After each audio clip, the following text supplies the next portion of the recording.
Assalamualaikum warahmatullahi wabarakatuh.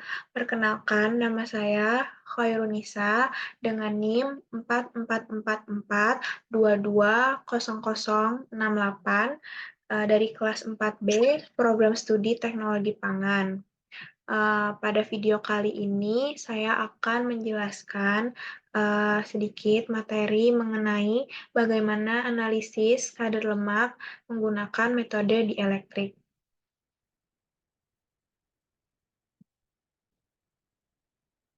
Nah, ini adalah pokok-pokok bahasan yang akan saya bahas, di mana ada pendahuluan, ada karakteristik biolistrik, kemudian ada macam-macam metode pengujian kadar lemak, ada metode dielektrik itu tersendiri, dan pokok bahasan yang terakhir adalah prinsip dan cara kerja metode dielektrik.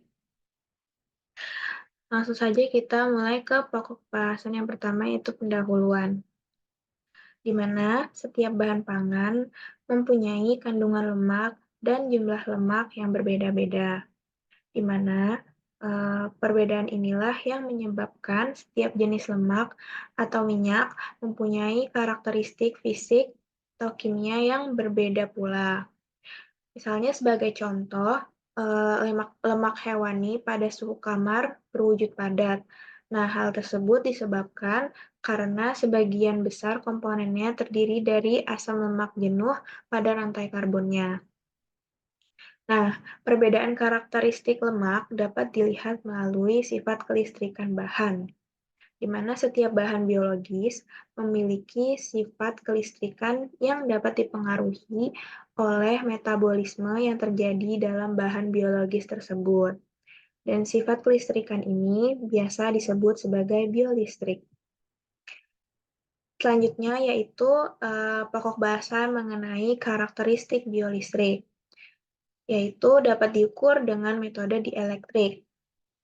Kemudian, sebagai acuan, menilai kualitas dan kemurnian bahan secara cepat, non-destruktif atau tidak merusak, dan lebih efisien. Dan terakhir, karakteristik biolistrik yang dapat diamati antara lain yaitu ada impedansi, ada induktansi, ada kapasitansi, kemudian ada konstanta dielektrik, serta ada konduktivitas listrik. Nah, kemudian ini adalah metode-metode pengujian analisis kadar lemak. Nah, metode yang pertama itu ada metode ekstraksi Sochlet, kemudian ada metode Babcock, yang ketiga ada metode Gerber, dan yang keempat ada metode instrumental, yaitu metode dielektrik, metode kolorimetrik, dan metode pengukuran densitas. Nah, pada video kali ini kita akan membahas lebih lanjut mengenai pengujian analisis kadar lemak, yaitu pada metode dielektrik. Nah, metode dielektrik yaitu adalah pengukuran yang dilakukan dengan menggunakan dua plat kapasitor dan bahan yang akan diukur harus ditempatkan di antara dua elektroda.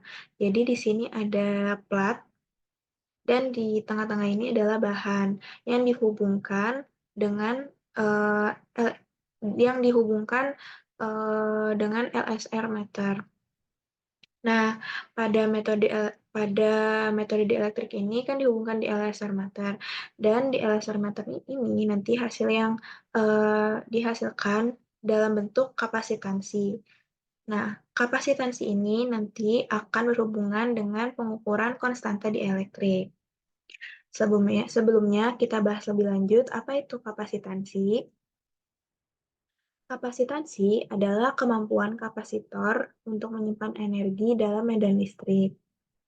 Kapasitansi bahan bervariasi tergantung pada frekuensi yang diberikan pada saat pengukuran. Nilai kapasitansi menurun dengan meningkatnya frekuensi pengukuran, yaitu artinya semakin meningkat frekuensi pengukuran yang digunakan, maka nilai kapasitansinya akan semakin menurun. Dan nilai rata-rata kapasitansi yang didapat selanjutnya akan dipakai untuk menghitung nilai konstanta dielektrik sampel tersebut.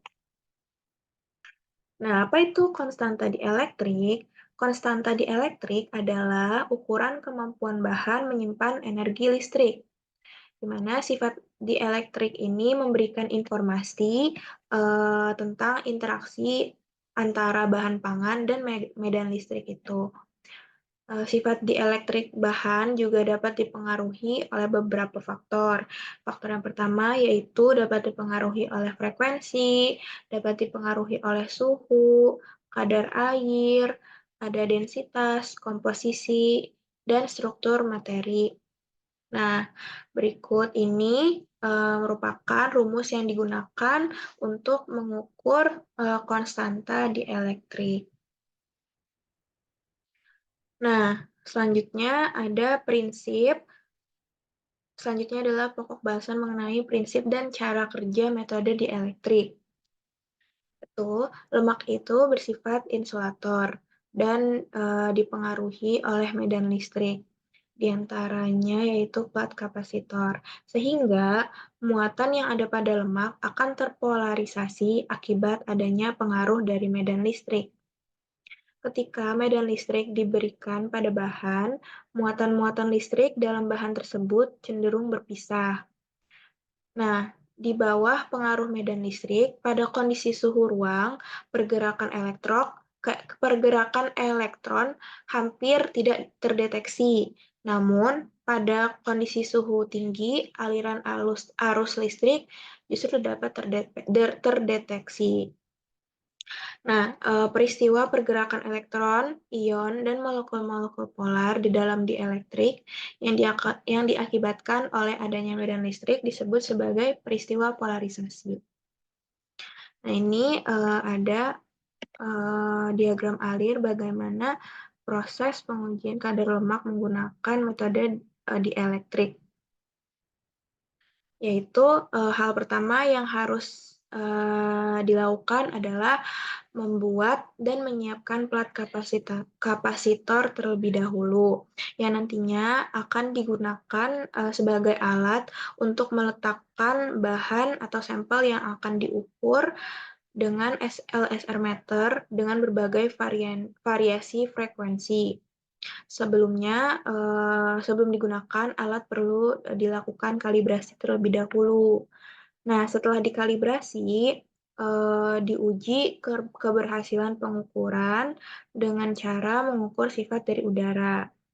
Nah, setelah plat kapasitor sudah siap, kemudian sampel terlebih dahulu diberi perlakuan. Nah, perlakuan ini adalah perlakuan temperatur dan perlakuan frekuensi sesuai yang kita inginkan.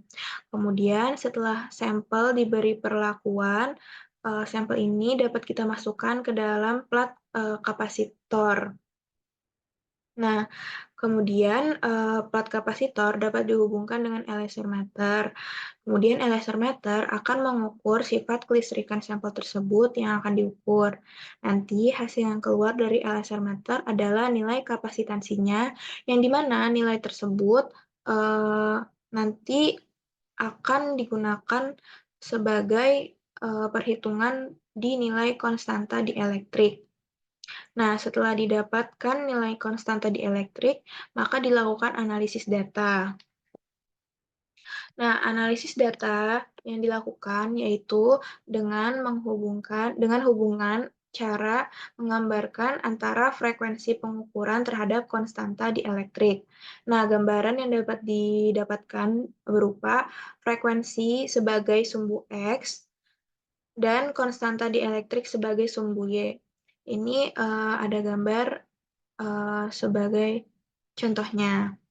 Dan hasilnya itu berupa grafik, di mana frekuensi di sumbu X dan konstanta dielektrik di sumbu Y.